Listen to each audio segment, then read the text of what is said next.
bounced over the stumps, almost chops on McCree. Makes things happen, doesn't he, Michael Levitt? He does. I I'm really bred to like him a lot during this series. Haven't seen a lot of him before, but it's not express pace. It's not necessarily extravagant bounce or movement. Just targets the stumps. Keeps them in play. This one's outside the off stump, but there's protection in the deep. He should have really had George Munsey as well. Well, that's it. He should have had George Munsey. So if you factor that in, figures of 1 for 17 halfway through his fourth over. Should have been 2 wickets in that column. Really impressive stuff. Be interested to talk to some of the batters who are facing him and actually just ask, what is it about him? Like you said, Georgie just keeps it very simple. I like the way when he's fielding as well, he just is one of those heart and soul, give everything fielders. To me, that's always a good sign of someone who's going to be ultra competitive and aggressive if they get a chance to bowl as well, as in Roelof van der Merwe. Yeah, I mean, you saw with that previous delivery, that's exactly what he's trying to do, just targeting top of off, keeping it very simple, and he just squared Finlay McCreath up a little bit, a thick outside edge.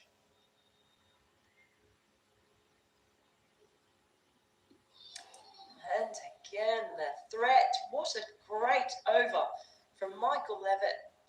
The oohs and the ahs continues. He doesn't quite get the breakthrough. Not quite sure what happened there. Just flicks his front pad, I think, on its way through to Scott Edwards. Do you know what? He has actually got that ball to move in off the seam as well. Terrific. 1 for 17 after 4 overs. And at the halfway mark, Scotland, 146 for 3. I think they would, if you told them that they would be at that point at the start of this match, I think they'd have said, yep, we'll take that. Especially knowing that they still have George Munsey out there. It's important contextually as well to mention the Netherlands batting struggles. If Scotland can get a big total on the board.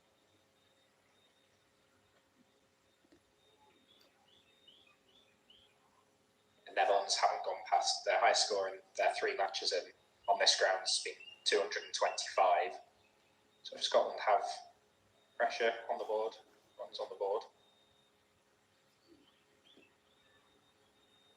like you said, I think they'd be the happier of the sides. So, I mean, I can see why Scott Edwards chose to bowl when you think of the overhead conditions.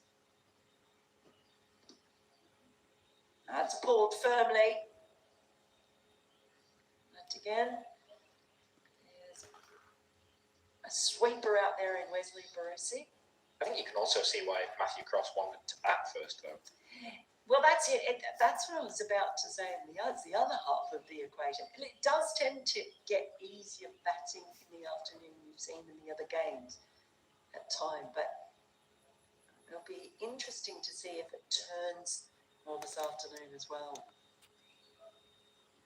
You can see the dust coming up off the surface. Yeah. You can see how dry it is out there. Big puff of dust. So even though that discoloured patch on the pitch might look a bit concerning, they were all testing it this morning. It seemed dry, it seemed pretty hard. Wondered if it might skid on a little bit.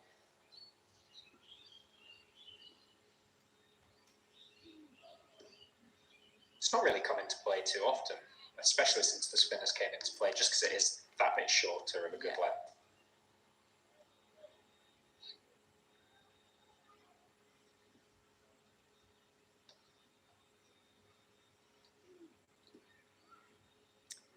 Munsey now playing van der Merwe with far more caution from this end.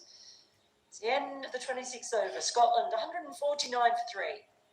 I think Van der Merwe had gone for 31 runs from his first 2. So just the 9 runs from his next 4. Really reeled it in since that change of ends.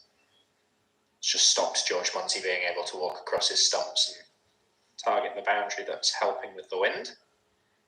It's unsurprisingly going to be Michael Levitt to continue. He's got Finlay McCreath in his sights. It will be George Munsey who faces up at the start of this over.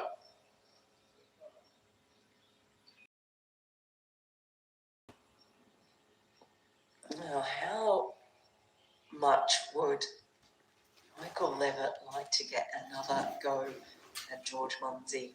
Should have had him out.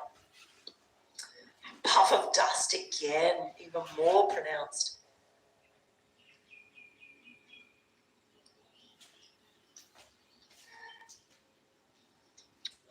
I just have a feeling that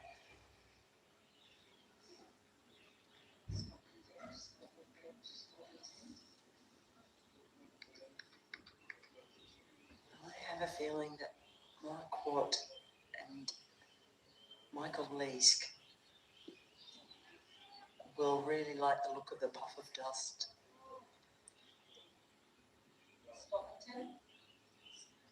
Yeah, they'll certainly be encouraged by it. There's definitely turn on offer. We saw it probably most pronounced for Ian Dutt early in the game. But yeah, the Scotland bowlers will be looking at this pitch and thinking there's stuff to work with there. Certainly the 2 spin options that you mentioned.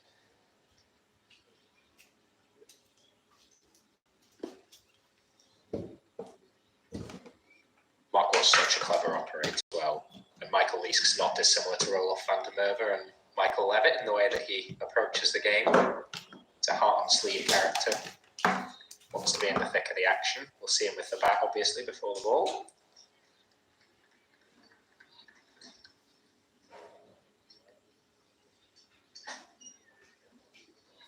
As Levitt beats the outside edge of Finlay McCreath. It's been a superb spell, this, from Michael Levitt. It's just getting it to go a little bit off the seam both ways. That one leaving Finlay McCreath. Yeah, it did. It's definitely getting a little bit of seam movement, just enough.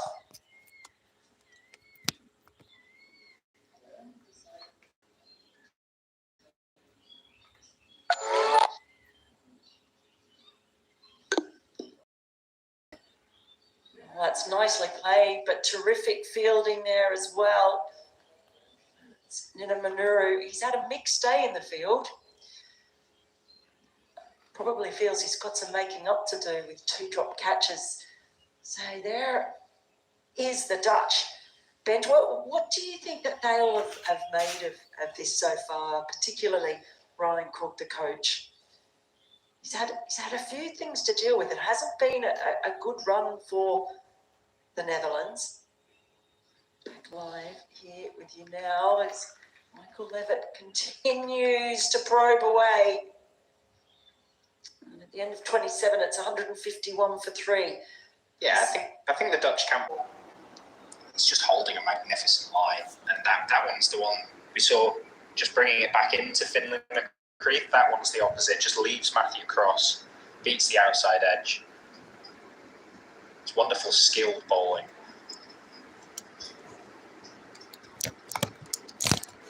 Yeah, from a position of authority, all of a sudden, Scotland just need to get through the next wee while without the loss of another wicket. 5 down here, the Netherlands will thereby in the contest.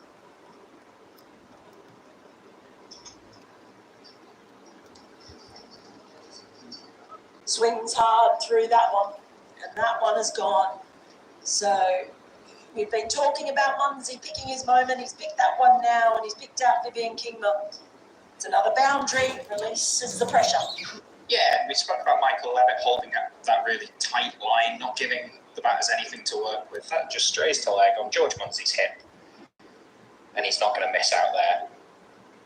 He's so strong off his legs. And it skips away for 4.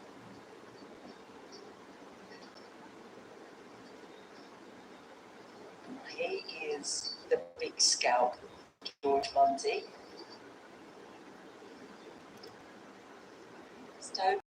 pace. That cross, big day for him. He has captained Scotland before, of course. Richie Berrington has been absent.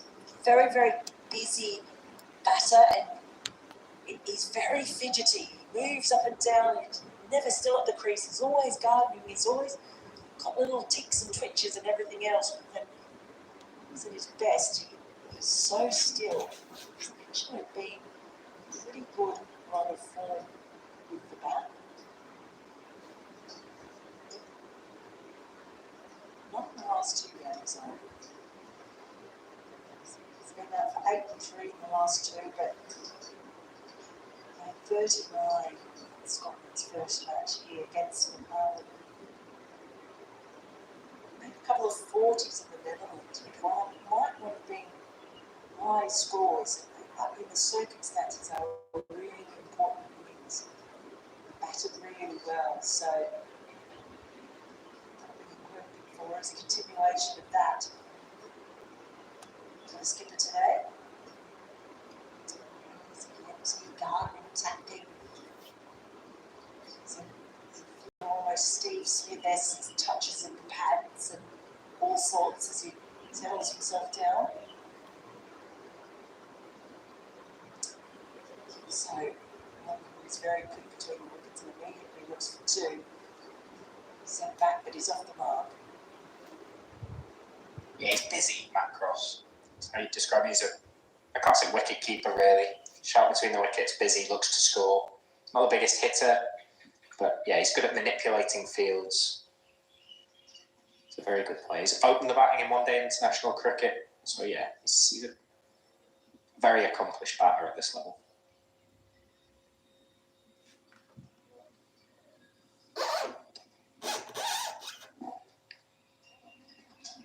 Getting that boundary off early in the over to just knock it around a bit.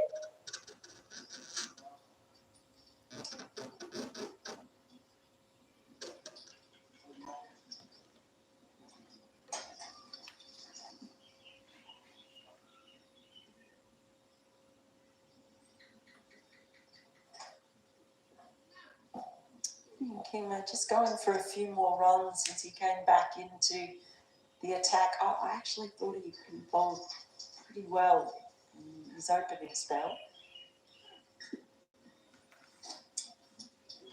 And across, he is a player who will just keep finding those singles. That gives him the strike at the start of the next over. 30 overs gone. Now, Scotland 170 for 4. And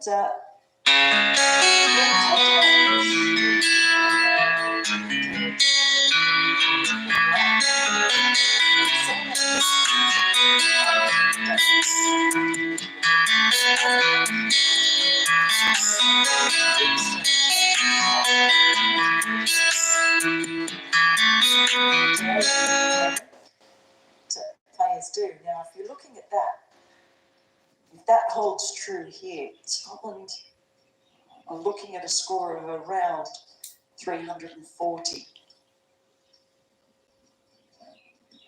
Yeah, and I think that we're pretty pleased with that. I think they'd snap your hand off right now. But yeah, they're just ticking along nicely. They've lost Naylor and McCreath in these middle overs, but the scoring with Munsey there has just kept ticking over, going along nicely. It's a really good platform for them.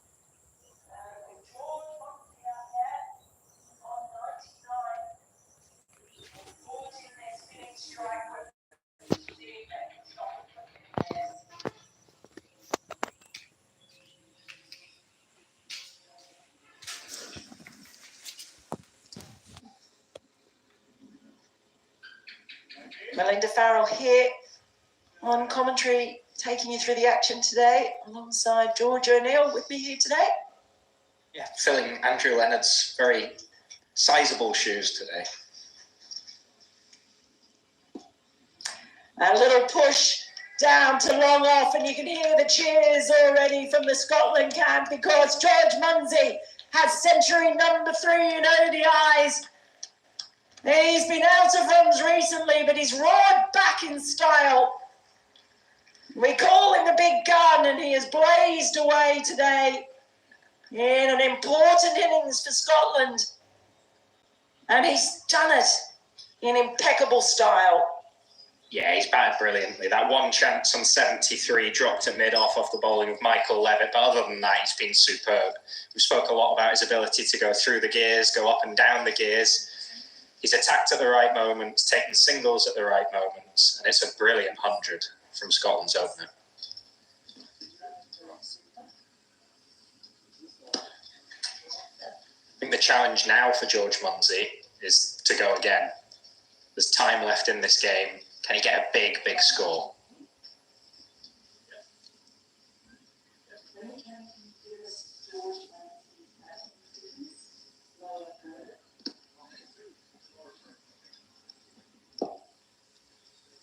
Matt Cross takes a couple out to deep cover.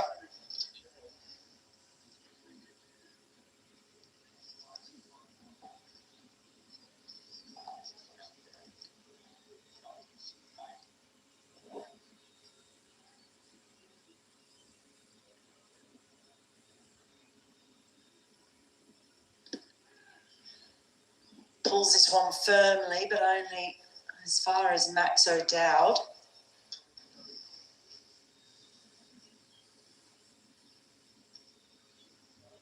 Just how important was it for him to get these runs, George Munsey, today? I would say particularly in the absence of Richie Berrington. It's the only centurion we've seen from the Scotland side so far. Yeah, he's just stepped up as a senior player, hasn't he? He's assumed that role at the top of the order. And he's batted so well. He's looked a class apart today. That one chance we keep going back to. But yeah, I mean, with what?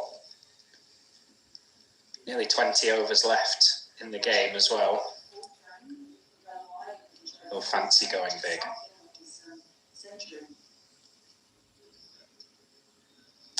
Well, there you see it, that 100 coming up. Just 96 balls, 9 fours and 4 sixes in there. Actually come at a quicker rate than he normally scores at. Normally strikes at around 86. He's got there almost a run a ball. He likes batting against the Netherlands as well. I remember him scoring a big T20 100 against them. He scored 100 in the Netherlands in this competition earlier this year.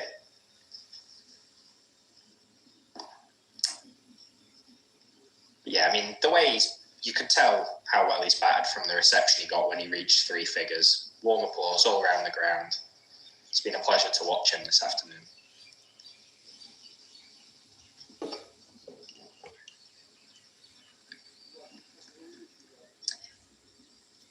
It's felt that he's had the game on a string today. The question remains, just how big can he go? At some point, we've seen him ride the gears, and at some point you'd expect him to really open up again and put the foot down, get the chassis into 6th. Especially as they take another single. Now approaching 200 on the board, knowing that they bat deep, knowing they've got Michael Leask still to come in. He's definitely not a selfish player at all. You always, though, when players get to that big milestone, it can just free them up, can't it? I think of anyone in this Scotland batting lineup, though, they'd want George Munsey out there, I think. Obviously, Michael Leask hits a big ball, but Munsey, he's the man. Brandon McMullen, a bit short of runs recently. So with him out of form a little bit, it's important that Munsey found runs today, and he has. And like you say, he's got time left in the game to really kick on.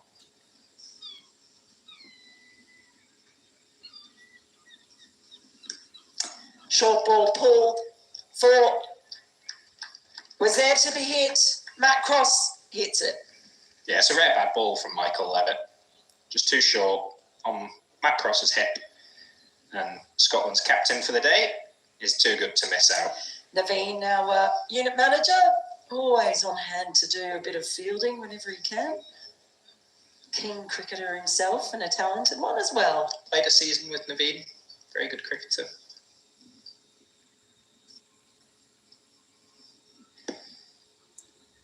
That's a lovely shot from Matt Cross down the ground. Just a punch. George Munsey comes back for a couple.